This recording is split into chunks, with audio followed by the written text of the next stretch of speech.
Everyone, good morning, Radhe Radhe. कैसे हैं friends आप सभी? आशा करती हूँ आप सब ठीक होंगे। और अभी टाइम मॉर्निंग का, तो अभी मतलब आपको टाइम बताऊँ तो अभी 5:45 बज रहे हैं मॉर्निंग के। और सब जगह अंधेरा अंधेरा है। और हमारी सोसाइटी में इतना जल्दी कोई भी नहीं जगता है, तो किसी का भी लाइट नहीं जल रहा है अभी। और आज मैं जल्दी ही जग गई थी, उसका कारण मैं आपको आगे बताऊँगी। तो फिर मैंने बनाया चाय, मॉर्निंग में चाय पिया। और बेटी के लंच में बनाया था आज मैंने पोहा। तो पोहा थोड़ा बच गया था, तो मैं हस्बैंड के लिए गरम कर रही थी पोहा। तो हस्बैंड को मैंने फिर बचा हुआ पोहा नाश्ते में दिया। और मेरा तो आज व्रत है सोमवती अमावस्या का, तो आप सभी को सोमवती अमावस्या की बहुत सारी शुभकामनाएं। जो भी माता बहनें सोमवती अमावस्या का व्रत करती हैं उन सभी को ढेर सारी शुभकामनाएं। और अभी मैं नहा ली हूँ, तो अब जाऊँगी मैं मंदिर। तो मंदिर में जाने के लिए मैंने सामान जमा लिया है, पूजा में जो भी सामान चाहिए होगा। और मेरे को ना मतलब इतना टाइम नहीं था आज कि मैं ढंग से शूट कर पाती, लेकिन मैं ना मेरे को मतलब जैसे जैसे चीज़ें दिख रही थी, जैसे मतलब मेरे को लग रहा था उतना मैंने शूट किया, आपके साथ शेयर किया। और इधर मैं मंदिर आई, तो मंदिर में भी आज बहुत ज़्यादा भीड़ थी। ये पीपल का पेड़ है, तो इस पे ना फेरी लगा रहे थे सब। सोमवती अमावस्या को ना फेरी लगाते हैं। आप मर्जी चाहो फेरी लगा सकते हो, 101 भी लगाते हैं, 21 भी लगाते हैं। तो मैंने 21 फेरी लगाई थी, क्योंकि 101 में बहुत टाइम लगता है। और मतलब भागा दौड़ी में तो मैं यहाँ आई थी, भागा दौड़ी में घर से निपट मतलब घर से कामों से निपटी थी। और यहाँ भी मतलब आधा पौन घंटा लग ही गया था, कि भीड़ बहुत ज़्यादा थी उधर। फिर भोलेनाथ के भी जल चढ़ाया था। तो सोमवती अमावस्या को ना मैं जब भी आती हूँ तो ऐसे ही भीड़ मिलती है, क्योंकि मतलब करने वाले करते हैं, हर कोई तो नहीं करते, लेकिन करने वाले तो करते हैं। आप देख सकते हैं यहाँ पे अहमदाबाद में बहुत कम करते हैं इन चीज़ों को, फिर भी आप भीड़ देख ही सकते हो। पब्लिक करती है तभी तो आती है यहाँ पे। और उसके बाद मैं घर आई थी, घर पे जो भी बचा हुआ काम था वो करके फिर मैं घर पे जो पूजा करनी है ना उसको भी मतलब मैंने थाली जमा लिया था। मतलब पूजा में जो भी सामान चाहिए होता है सारा सामान मैंने थाली में इकट्ठा कर लिया था। और स्पेशली चाहिए होता है उसमें मूंगफली का दाना, तो मूंगफली का दाना भी मैंने रख लिया था। ये बहुत ज़रूरी होता है सोमवती अमावस्या के मतलब पूजा में। और इस बार मेरे पास कॉटन का नहीं था जो चढ़ाने के लिए ब्लाउज पीस, तो मैंने वही रख दिया था जो साड़ी के साथ आता है। और यहाँ करूँगी मैं पूजा। तो यहाँ मेरी तुलसी का पौधा है, यहीं मैं बैठ के मतलब मैं मंदिर भी हो आती हूँ जब मुझे टाइम मिलता है। सोमवती अमावस्या के दिन व्रत करती हूँ तो। और घर पे भी फिर तुलसी का पौधा है ना, वहाँ बैठ के एक पीपल का पत्ता रख लेती हूँ, क्योंकि फिर कहानी भी सुननी होती है। तो वहीं बैठ के आराम से पूजा कर लेती हूँ और कहानी सुन लेती हूँ। क्योंकि मंदिर में कहानी सुनो ये करो तो वो भी नहीं हो पाता है पॉसिबल, क्योंकि हर कोई नहीं करता है अपनी तरफ से। तो फिर घर पे मैं आराम से कर लेती हूँ, जैसे मैं शुरू से करती आ रही हूँ ना वैसे ही करती हूँ। और मेरे ससुराल में तो ये मतलब जो ब्राह्मणों का मतलब एक जो पंडित जी है ना, मतलब पंडिताइन उनके वहाँ जाते पूजा करने। किसी की भी पूजा हो तो वहीं सब कुछ कर लेते हमारे। लेकिन यहाँ जब से मैं 3 साल से यहाँ अकेली पूजा कर रही हूँ, तो मैं इसी तरीके से करती हूँ। तो यहाँ मैंने तुलसी को भी मैं पूजा कर रही हूँ। तो तुलसी जी को मैंने सब कुछ चढ़ा दिया था। और यहाँ पे ना जो मैं पूजा कर रही थी ना, तो वो आपको ढंग से नहीं दिख रहा हो, क्योंकि कैमरा ना ढंग से सेट ही नहीं हो पाया था। फिर मैंने बाद में वीडियो एडिट की, तब मुझे पता चला मतलब मेरा जो ये पैर है ना उससे सारा मतलब जो भी मैं पूजा कर रही थी सब मतलब छिप गया था, कुछ दिख नहीं रहा था। आपको मैं ऐसे दिख रही हूँ कि बेटी भी, लेकिन वहीं मैं बैठ के पूजा कर रही थी। और बेटी मुझे इतनी ज़्यादा परेशान कर रही थी, क्योंकि मैं जब भी पूजा करती हूँ कुछ भी करती हूँ तो ये तो मतलब इसको कहाँ छोड़ के आऊँ मैं, किसके पास छोड़ के आऊँ इतनी देर के लिए, क्योंकि टाइम लगता ही है। और ये इतनी ज़्यादा शैतान है ना कि मतलब मैं जब भी पूजा करती हूँ ना, किसी की भी पूजा करूँ तो आके मेरी पूजा को मतलब मम्मा मुझे भी करना है, ऐसे करना है, वैसा करना है, ऐसा क्यों करते हो, वैसा क्यों करते हो। तो बहुत ज़्यादा परेशान करती है, बहुत ज़्यादा सवाल करती है। तो इसी वजह से ना कई बार मैं ना पूजा में मतलब भूल भी जाती हूँ क्या चढ़ाना है क्या करना है। तो वही होता है जो मतलब जो अकेले होते हैं ना, तो उनको पता होता है कि वो बच्चों को, घर को, सबको कैसे सँभालते हैं, कैसे सब सारी चीज़ें मैनेज करते हैं। और इधर है ना, मैं पूजा चल ही रही थी मेरी इधर, तो बीच-बीच मुझे बहुत ज़्यादा परेशान करती ही जा रही थी। और मैं अपना काम भी करती जा रही थी और पूजा हो जाती है। फिर पूजा होने के बाद ना कहानी सुनना होता है। तो कहानी में ऐसा है कि या तो आप सुना दो या तो आप सुन लो या फिर किसी को सुना दो। तो कहानी में ऐसे किया जाता है। तो मैं एक कहानी बोलूँगी तो ये सुनेगी मेरे पास बैठ के। और ये जो मतलब श्रृंगार का सामान होता है ना, तो मैंने 5 श्रृंगार का सामान लिया था।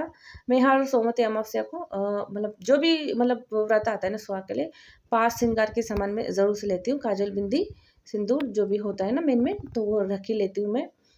और ये फिर आप मतलब किसी को भी दान कर सकते हैं हम, किसी भी सुहागिन को दे सकते हैं यूज़ करने के लिए। तो एक तरीके का ये दान हो जाता है। और अभी मैंने चढ़ा के रख दिया है सोमवती अमावस्या के नाम से, तो वो निकाल दिया मैंने, मतलब चढ़ा दिया है। और अभी मैं कहानी सुनूँगी, तो मैं कहानी इसको सुनाऊँगी। और 2 कहानी सुनती हूँ मैं, एक गणेश जी की और एक सोमवती अमावस्या की।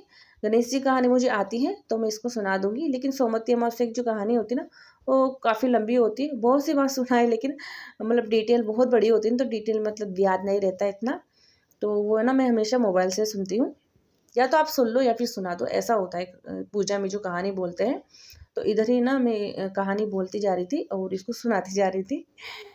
तो मतलब कभी-कभी ना मतलब अच्छा भी लगता है, ये मतलब ये सब चीज़ें मतलब होती है तो, कि मतलब हाँ, हमारा कोई तो अपना है, मतलब जिस मतलब कोई हो ना हो, लेकिन हमारा मतलब भले छोटा हो बड़ा हो, लेकिन कोई तो अपना है जो मतलब हमारा किसी न किसी चीज़ में साथ देता है। तो अच्छा भी लगता है, और कभी-कभी परेशान करते हैं तो फिर गुस्सा भी आता है। तो पूजा हो गई थी मेरी, और पूजा करने के बाद फिर मैंने संकल्प लिया। तो ऐसा ना संकल्प लेते हैं, मतलब जो व्रत करते हैं ना सोमवती अमावस्या का, तो उसमें मतलब कितना आप दान देते हो, मतलब क्या-क्या मतलब आपने ये किया है, उस सब का संकल्प लेते हैं। तो मैं 1.25 किलो का दान देती हूँ, मतलब 1.25 किलो में आप कुछ भी दे सकते हो, फल, फूल जो भी आपकी इच्छा हो, तो वो सब कुछ बोलना होता है और एक फल चढ़ाना होता है। तो मेरे पास आज कुछ था नहीं, फल मैं लेके नहीं आई थी, इस टाइम मुझे ध्यान भी नहीं रहा। तो एक गाजर थी, तो वो मैंने गाजर ही चढ़ा दी थी। और जब पूजा मेरी हो गई है, तो पूजा में देखिए ना इस तरीके से पूजा की थी, आपको दिखी नहीं थी। ये मैंने श्रृंगार के सामान चढ़ाए थे, तो ये ना मैं किसी को भी दे दूँगी फिर दान में पूजा होने के बाद। तो इस तरीके से मैं पूजा करती हूँ सोमवती अमावस्या की। आप किस तरीके से पूजा करते हो, आप भी मुझे बताइएगा।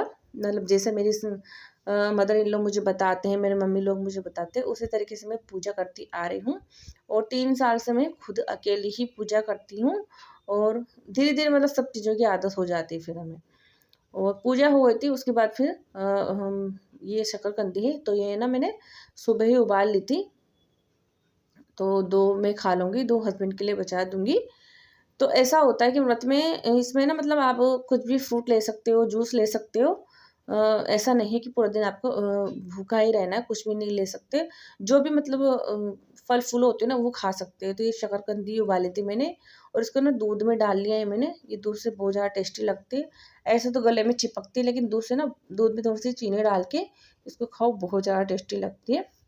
और अभी मिल रही हूँ मैं आपको शाम को, तो अभी मैं खाने की तैयारी कर रही हूँ, क्योंकि मेरा भी व्रत है। तो अभी बनाऊँगी मैं बथुए की कढ़ी और मक्के की रोटी।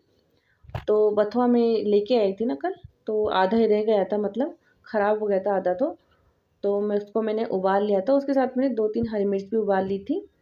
और इधर ले आई मैंने दही, दही को मैंने अच्छे से फेंट लिया है, उसमें डाल दिया है मैंने बेसन और थोड़े से बेसिक मसाले, हल्दी पाउडर, थोड़ा-सा लाल मिर्च हरी मिर्च मैंने डाल दिया था ऑलरेडी, और धनिया पाउडर डाला है, थोड़ी-सी मैंने हींग डाली है।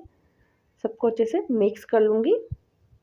और इधर मैंने फिर ये नमक भी डाल दिया था स्वादानुसार। और जो कढ़ी का घोल है वो मैंने तैयार कर लिया था। इसको मैंने पीस लिया था, उसको बथुए को मिक्सी में चला लिया था थोड़ा-सा, और सबको अच्छे से मिक्स कर लिया है। पानी डाल दूँगी तो और अच्छा मतलब बेटर हो जाएगा ये। तो इधर मैं कढ़ी बना रही हूँ, तो आपके साथ कढ़ी की रेसिपी भी शेयर कर देती हूँ साथ के साथ, कि मैं बथुए की कढ़ी कैसे बनाती हूँ। और ये कढ़ी ना बहुत ज़्यादा टेस्टी लगती है खाने में। मतलब हमारे यहाँ मतलब सर्दी में ना इसको बहुत ज़्यादा खाया जाता है राजस्थान साइड में, मक्के की रोटी के साथ, बाजरे की रोटी के साथ बहुत ज़्यादा टेस्टी लगती है खाने में। तो इधर मैंने गैस पे चढ़ा दी कढ़ाई, और कढ़ाई के और गर्म होने पर इसमें थोड़ा-सा घी डाल दिया था, जीरा डाल दिया था, और थोड़ी-सी मैंने सरसों के दाने डाल दिए थे। और ये मैंने जो कढ़ी का बैटर बनाया था ना, उसको डाल दिया है। थोड़ी देर इसको चलाएँगे ऐसे ही, जब तक इसमें उबाल नहीं आएगा तब तक इसको चलाएँगे। और इधर मेरी कढ़ी पक रही है। तो कड़ी आधी पक चुकी है और इसमें डाल देती हूँ अभी धनिया पत्ती। तो मैंने इसमें धनिया पत्ती डाल दिया था काट के। कड़ी मेरे मतलब बन ही गई थी लगभग, बनकर तैयारी हो गई थी और बहुत ज़्यादा टेस्टी कड़ी बनकर तैयार हुई थी फ्रेंड्स। आपने से एक बार ट्राई करना। जो नॉर्मल कड़ी बनती है या फिर पकौड़ी वाली कड़ी बनती है ना, उससे भी बहुत ज़्यादा टेस्टी लगती है बथुए की कड़ी। तो खाना इधर मेरा बन गया था और आज की जो थाली बनी ना, वो मेरी मतलब बहुत ही ज़्यादा लाजवाब बनी थी, बहुत टेस्टी बनी थी। मेरा फेवरेट खाना है। हमारा राजस्थान हमारे राजस्थानियों का तो मतलब फेवरेट है ये खाना। तो खाने में बथुए की कड़ी, गाजर का हलवा और मक्के की रोटी बनी थी। आप बताना कमेंट में मतलब किस किस का फेवरेट है ये खाना। तो आशा करती हूँ वीडियो आपको पसंद आई होगी। तो आज की वीडियो में इतना ही, मिलते हैं कल नेक्स्ट प्यारे व्लॉग के साथ। तब तक के लिए बाय फ्रेंड्स।